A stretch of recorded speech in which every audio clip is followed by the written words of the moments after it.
All right, let's get going. So first, to start with, hello everyone. Thank you so much for taking 30 minutes out of your day today to join us for this webinar. My name is Katie Lowell with Smyota.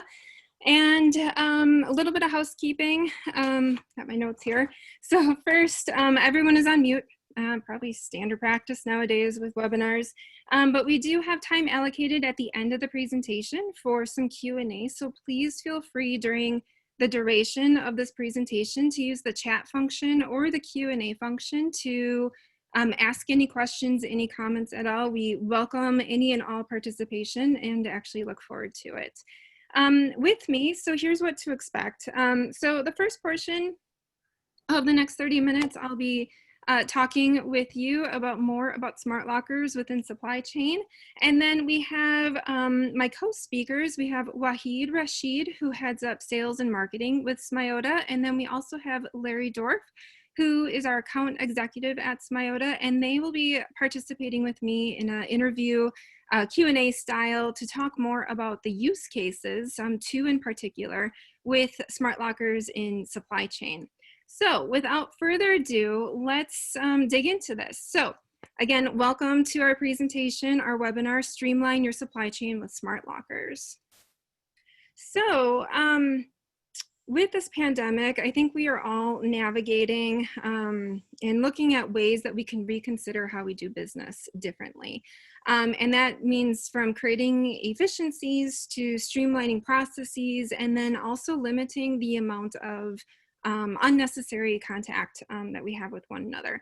And I think typically smart lockers are typically associated with parcel package lockers, or maybe retail with, you buy online, pick up in store. And because of the pandemic, a lot of this has, the momentum of it has really escalated and is moving even faster than what experts anticipated the movement to be. But with that, also because of the pandemic, other applications with smart lockers has also kind of come to the surface, or lesser known applications. And we foresee this also expediting the adoption as well. Which brings us to the point of, well, smart lockers aren't just for parcel package. They can also be for supply chain. So when you maybe signed up for this, like, well, how can smart lockers be for supply chain? So let me position it to you this way. So think of your business, or a business that has technicians, maybe field service reps that need to go out on a daily basis to visit their clients or customers to do repairs, to maybe do some upgrades. But regardless, for them to do their job, they need equipment. And the appropriate equipment at that. And so perhaps when you start to think about that, well, while it might just be a monotonous task or something that just happens, there actually is quite a process, or even a user journey, if you will, for that exchange of equipment. So in the icon that we have right here, picture this, or maybe it resonates with you, with your business, or maybe some colleagues of yours. A technician goes in the morning, they need to pick up their equipment at the warehouse. And ultimately what they end up doing is they end up waiting in line to pick up, or perhaps return some equipment from the day previously, all of which creates inefficiencies, and especially with the pandemic and trying to create social distancing. And also, could create some sort of chaos, as well as, again, we're navigating kind of a different way of working. Or perhaps maybe the business looks like this. A technician calls in the equipment that they need, the warehouse transports it over to a local retail store versus the centralized warehouse for the technician to pick up. And again, it works, but there could be human error. Maybe the wrong parts get delivered, which then further delays the technician to have the equipment that they need. So creating miscommunication, late pickups, even, again, limited store hours. So again, perhaps the retail store needs to stay open late, or needs to open up earlier than normal, again, all resulting in additional costs. So this is the way that's always been. So what's the big concern? So again, kind of recapping what I just mentioned, but also kind of deliberately mentioning it here in the bullets. Inventory management can be a challenge. So again, with the exchange of parts, whether it's parts being returned or parts being picked up, Again, depending on, the sophistication of the system, the process that's established, inventory can be a challenge, especially in some of those more complex supply chains. Again, as already mentioned, thinking about that warehouse technician waiting in line, there's the over-counter exchange. It's unproductive time spent waiting to pick up the equipment. And then also, again, in this current time, social distancing can be an issue. And then also, and while it may not be applicable across the board, but warehouses typically are centralized, which might not be easily accessible or even convenient for the technician. So of course, there has to be a better way. And so that's why we want to introduce the idea of smart lockers helping with this exchange of goods, and furthermore, making it a contactless exchange of goods. So let's talk through how would the smart lockers work in this sort of application. And so we have this diagram here to share with you, and I'll break it down kind of step by step, starting on the left-hand side with the warehouse to the lockers.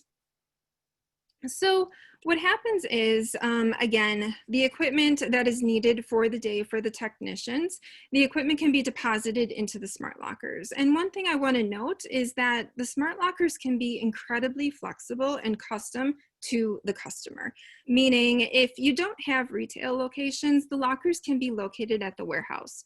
Or perhaps you do have retail locations and it makes more sense for the technician to pick it up at the more local retail location versus being centralized at the warehouse. And you could put smart lockers at each and every retail location for technicians to pick up their equipment for the day, as well as sort of the workflow as to how things all work and get deposited and then pulled out of the lockers. So that being said, equipment gets deposited regardless where the lockers are located, all in one sort of fall swoop, meaning a warehouse person can deposit multiple technicians within all the different lockers within the locker bank. Again, creating one sort of trip. It's not sort of a one-to-one ratio. And then once the equipment is deposited, here's where, again, the manual or human error is completely taken out of the equation. The technicians are automatically notified via text and or email that the equipment is ready for pickup. Again, think of that earlier sort of diagram that we had a whole line of technicians waiting to pick up their equipment. Well, now if I'm one of the technicians, I am notified and I can go and pick it up when it's convenient for me, and I don't have to wait in a line anymore. And then sort of jumping forward, but as a technician, I'm able to deposit the return type equipment. So oftentimes, there is a need that the technician has to take equipment back, and then that equipment is then deposited into the locker. So then flipping over to the other side of the diagram, so as I mentioned, technicians are automatically notified when the equipment is ready for pickup. Again, it's via text or email. And what is even better yet, again, creating this sort of contactless experience, minimizing the unnecessary need to touch more surfaces, the technician can actually approach the locker, again, regardless of where it's located, with their smartphone app and open the door right there. While the locker bank has a tablet or a touch screen on it, again, there's no waiting in line for that. You just put your phone up near the locker, use your app, and the door is going to pop open. And now the technician can retrieve their equipment. And as I mentioned earlier, kind of on that flip side, coming back from a customer location, if I have return equipment, I'm able to deposit that into the locker, and vice versa. The warehouse person is then notified automatically that I have gone and deposited that equipment into the lockers.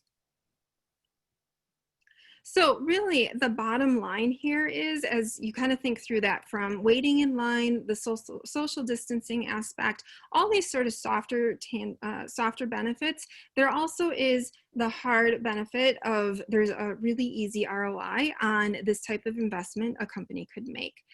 So again, regardless of the size of company or the number of locations. And we're going to get into this with our use case from all the way from a large corporation, a cable communications company, all the way to a small to medium-sized business like an HVAC company, can save anywhere from a range of $1,000 all the way to millions of dollars. And yes, that is millions. And we're going to share more with you as to how is that actually achievable. And in addition to not only the benefit of the bottom line with the ROI, but there also can be, again, as I mentioned earlier, a lot of flexibility and custom to for the customer, but also there can be 24/7 access when the lockers are located outside, as you can see from this picture here. So again, which leads right into that next bullet point, there can be the reduction of warehouse or operating hours. So instead of the warehouse having to open up earlier so that the technicians can grab their stuff, or if it was a retail location that needed to stay open later, all that stuff can be minimized when your lockers are accessible 24/7. Also, as I mentioned earlier, drivers can transport equipment for multiple technicians to one location at once, minimizing or mitigating the need for multiple trips back and forth. And also a huge benefit is that contactless deposit and pickup to enable those safe transactions. So as a company trying to look out for their employees at this point in time and also allowing for social distancing. And then one thing that we didn't get into yet is another benefit is that full chain of custody for new and new and returned equipment. So what that means is that there's actually live reporting so that it's perfectly clear when the equipment is dropped off or picked up, when the locker door has been opened and by who. And because there's sensors within the locker knows whether that stuff, the equipment has been taken out or not. So again, the mystery to say that something was lost it shouldn't happen. Everything is really trackable and auditable within the lockers itself. And ultimately, all of this allows for more time to focus on the customers for for that company to be able to focus on their clients and their customers and to provide them more value rather than having to worry about making sure that we have the right equipment. And really, we believe that smart lockers really enable companies to really rethink their business strategy. So with that, I think you may all be wondering, how does a company save millions? So I'd like to introduce Wahid and Larry to the conversation now. And I'd love to start with Wahid to share how one company has been able to save millions by using Smiota smart lockers. Well, Katie, thank you for that. Good afternoon, everyone, and good morning if you're on the Pacific time. So yeah, I think that's a good introduction.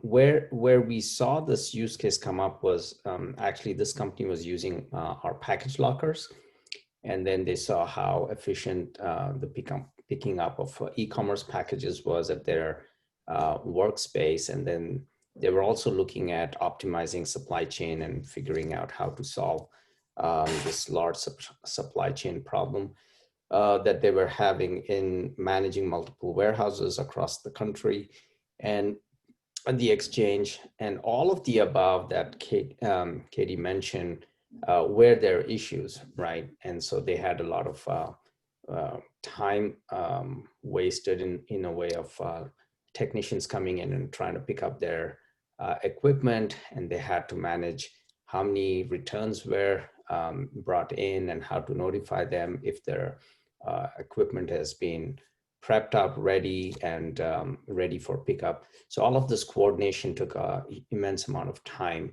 So clearly the first saving comes from time that the technicians whose real work is to go and install and support the end customer, right? And not really get involved in managing the pickups, managing the drop-offs, and that becomes a job in itself. So how do you streamline it to a point where it's a no-brainer, you know what to do? So the focus now turns and the attention turns to the end customer. So that was the problem they were solving. And one of the ways they solve this is obviously by looking at locations, like large locations where they have their customers, and centralizing the location of the locker so that you can optimally, all technicians within that region can come and access the lockers to pick up their new equipment and return the old ones.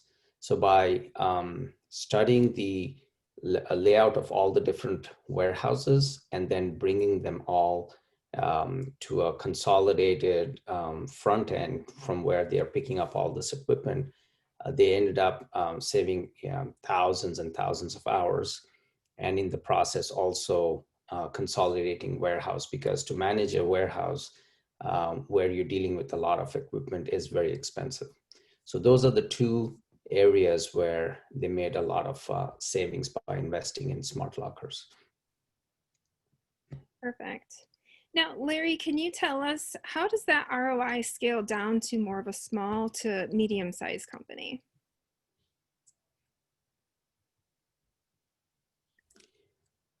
Is Larry on mute? Larry, you might be on mute. Yeah, you probably have to unmute so people can hear you. Okay. Well, thank you. And I appreciate everybody attending today. So basically, this company is an HVAC parts distributor in the Midwest, in the Indiana area. They've been operating with a main warehouse. They've got 10 retail locations. And basically, each retail location essentially has their own customer base, their own territory. They don't overlap. So it's a good way to separate these retail locations into specific territories to keep track of the ins and outs of parts being sold and returned. So the president of this company came to us at the end of February, and he had two concerns. One was that he was very aware of COVID-19, the impact on it, protecting his people, and also a concern for his customers that were coming into the stores. So the president decided that he had done the research, found smart lockers, and started envisioning how this could work as not only a way to distribute parts with zero contact, but also the ability to possibly eliminate a second shift that he had been running. And it became an idea of his that the locker could represent labor and labor savings. So he had some problems, basically having people come late, technicians come late for their parts. You know, they were running like 1.5 shifts, and that was being pushed to a full 2 shifts. And they couldn't get their customers, these techs, to respond within a reasonable period of time. So that was part of the impact. Another part of the impact was it would be at certain times of the day that these guys, a lot of times around lunchtime, would all decide to come and pick up their parts. And they ended up with a line of technicians at these particular retail stores who were going to have to wait. And now they were starting to get complaints because these guys were on lunch. They wanted to pick up their parts and go. And they could see that was creating a problem for them. In addition, the warehouse itself was also missing parts. Things would go missing as people picked them up. You know, if, say, the inventory guy was very busy, one of the other guys would pick up parts and he wouldn't sign them out. He'd just take them, you know, make them available for their customers. So they were starting to lose track of parts leaving because people were basically not paying attention to the flow, the process. So that was a real concern also. And then regarding returns, they were having problems with that as well, because after hours, technicians would return defective parts and they would leave them at the front door. And they weren't positive everything was there when they got there in the morning. So these were the multitude of problems that were plaguing these guys for what they thought was a pretty efficient operation. So another thing was they would have to notify these techs that their parts were ready multiple times. So that's somebody making a call to somebody's cell phone at 2 o'clock. And then at 3 o'clock, still hasn't picked up the part. And now they're expected to call again. So these multiple notifications, doing them manually, would take a lot of time away from somebody who had other work to do. So overall, basically, the lockers would be solving a lot of these specific problems for these guys. Basically, notifications, for instance, since notifications, as soon as the door closes, that tech is notified. And then they have opportunities to ping them multiple times, whether it's the next day or whether it's the next hour. You know, we have flexibility there. So that took that away. Dropping off parts at the front door, now they can drop them off in the lockers. So essentially that took care of that. Once this thing is up and running and they're still in the pilot stage, playing with the system, it's only been installed a couple of weeks. So they're still playing with it. But the other thing is no second or third shift now. The first shift makes sure all orders are in that have been ordered by the end of the day. And then now lockers are available 24/7 for pickups and drop-offs. So those were the biggest things. And this gave them the opportunity to talk about basically labor savings, converting to a 24/7 operation. And really, chain of custody was a big deal because if they got sloppy in the warehouse, they were trackable by person, time, and pickup for dropping off and picking up. So they'll get there eventually. Again, they're still playing with the system. But I think that's pretty much the sort of the user case and how these guys approached it. Perfect. Yeah, it sounds like there was lots of inefficiencies. So let's move on to the next question. We'll start with Wahid. How did the workflow change after the smart lockers? So the workflow, when we started it, working with them, one of the advantages of the Smyrna platform was the flexibility to configure the workflow if it's a pretty large organization and it has its own requirements. So we were able to actually work with the warehouse supply chain team, understand where the core issues are, and really design the system so that we track for efficiencies, right? For example, every warehouse has a couple of in-house staff which manage the order processing in the backend. They have an ERP system.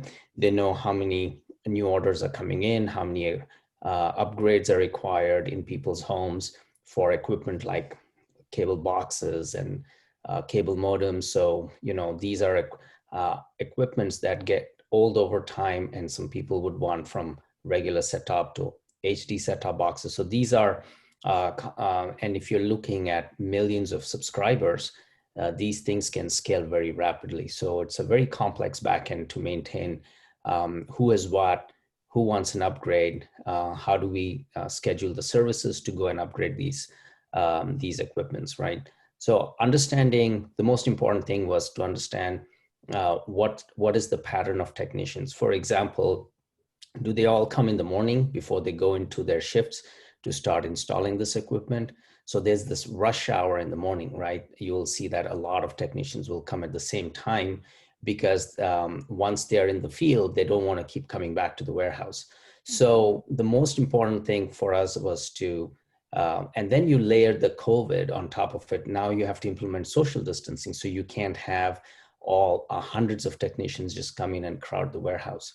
So what we did was to say, okay, how do we scale it through the day? How do we kind of notify them in a way that a fixed number of technicians can come in different hours of the day?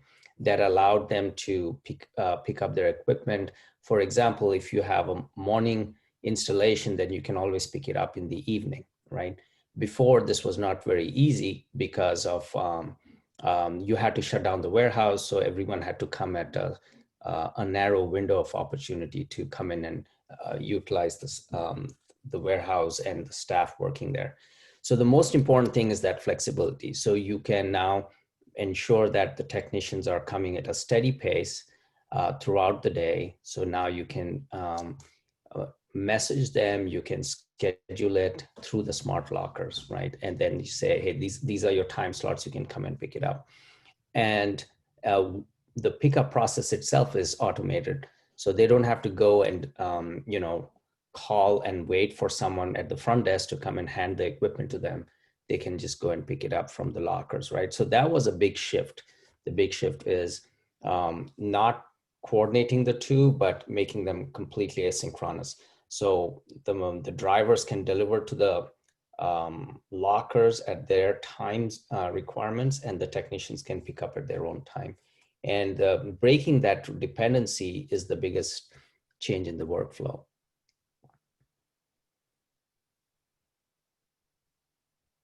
Katie, you're muted. Sorry. Sorry, guys. So great. Thank you for that answer. And for the sake of time, I just want to move on to the next question here.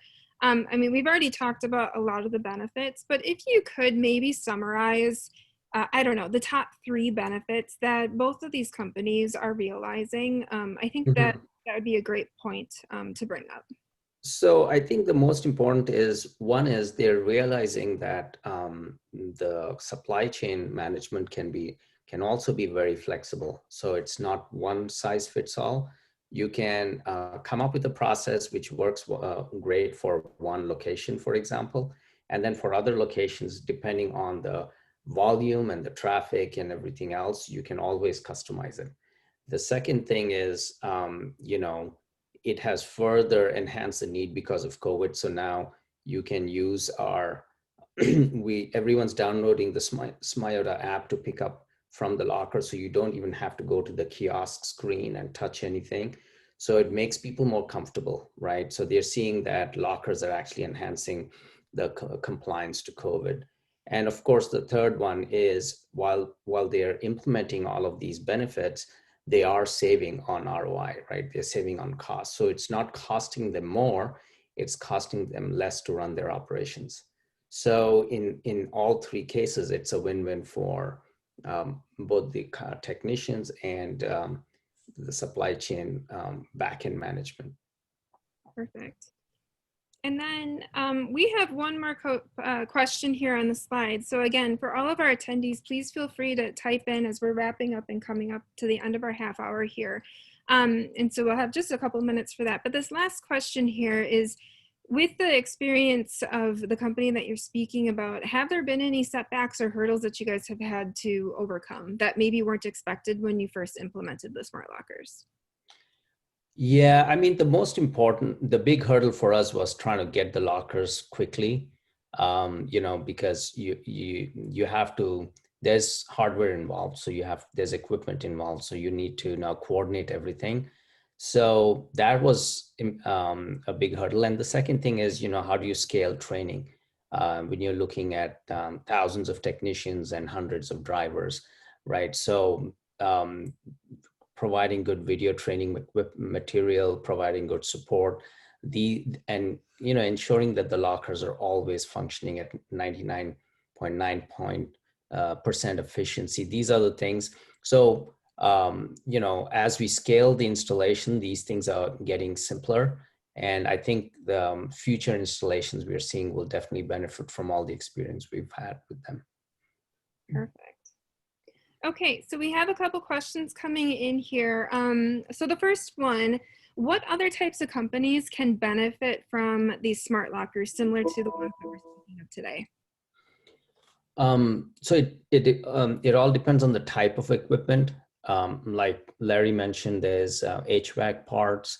Like I mentioned, there's set-top box and cable parts, but it could be in any supply chain industry, right? So if you're trying to, anything to do with you're replacing parts, you're installing new parts, and there is a wide area you're covering through this, and there's a lot of people picking up. So for example, it could be for tools. right? Tool rental. So that's a type of supply chain where people can just go pick up tools from a location and then return them to the lockers, right? So there are a ton of applications like these where at the fundamental premise here is exchange of physical goods, right? And if there needs to be an improvement in efficiency of that exchange, lockers play a great role. Mm-hmm. Definitely. Another question is, how does Smiota support a scaled up operation in terms of like locker servicing, customer support, updates? How does that work?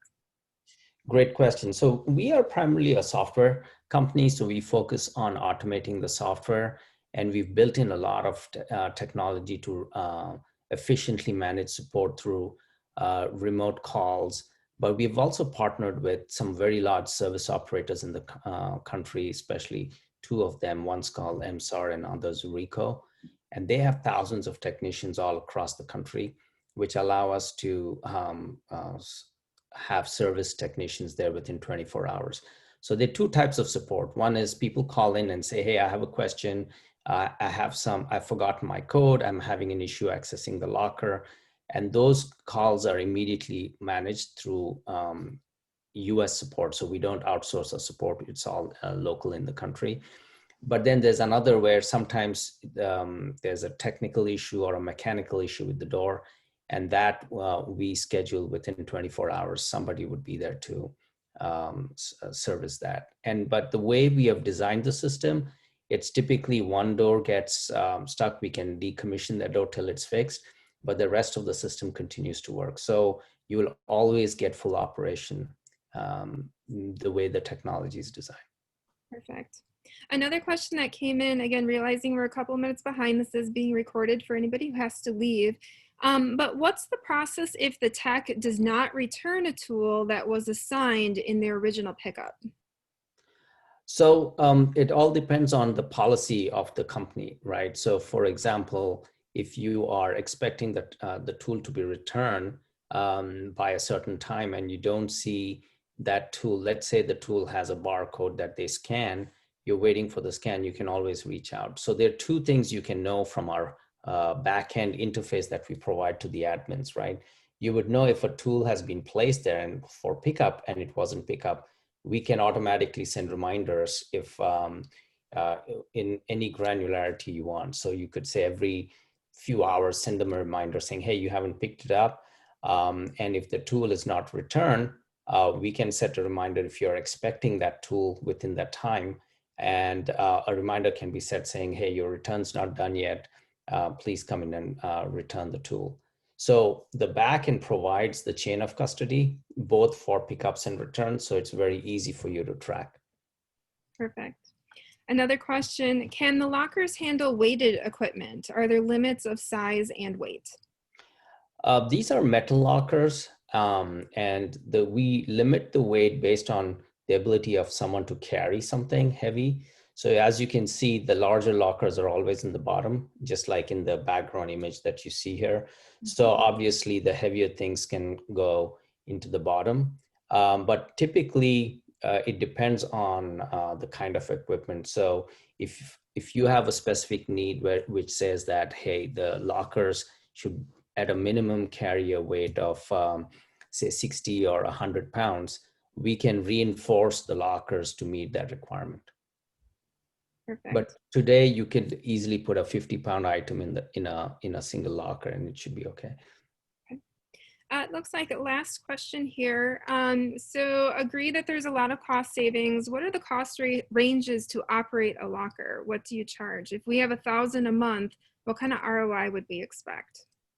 So if you, there are two aspects of the locker. One is there is the hardware, there's the software that runs on it. And then there's a third, which is the maintenance and the support for text messaging, the cloud services and everything else. So we break down the pricing into these three segments. And what we do is we charge per bank. So what you see is there's a control unit that is charged, and then you keep adding these modules on the right and the left, right? The additional units. Mm-hmm. So depending on the combination of what size door, So there's not a one fixed cost. So it depends on number of doors per bank. Like you've seen on the extreme left here, there's one big door, right? And that price is quite different from the second one, which has many doors, almost 13. And then on the right, there are 12. So it all depends on the number of doors you have, how many locations, and then we charge per month per door as a recurring service charge. So if you would be interested in a quote, we would definitely want to reach out to you and be able to understand your specific needs and then provide a very specific price for the requirements you have. Perfect. Okay, well, that wraps up our Q&A, and certainly if anybody has any additional questions, you can email sales@smyota.com, otherwise give us a call. And here's what to expect next. You'll receive a follow-up email with the recording and a survey. And we sincerely thank you for taking the 35 minutes out of your day today. We hope that you had some takeaways and look forward to seeing you soon. Take care. Thanks. Bye-bye. Thank you so much. Bye-bye. Bye.